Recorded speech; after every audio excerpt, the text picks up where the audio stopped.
என்ன வேணும் உனக்கு? உன்னை அடியோட வெறுக்கிறேன். என்ன விட்டுரு. விட்டுறக்கூடாது இந்து. ஏற்கனவே அப்படி ஒரு தப்பு நடந்து நீ எனக்கு தூரமான.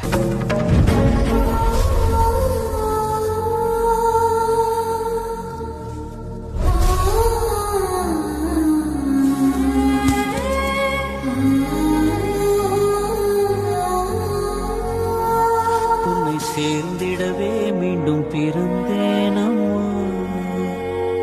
நாம் ஜென்மம் எடுத்ததே காதலின் விதியம்மா. உன்னை சேர்ந்திடவே மீண்டும் பிறந்தேனம்மா.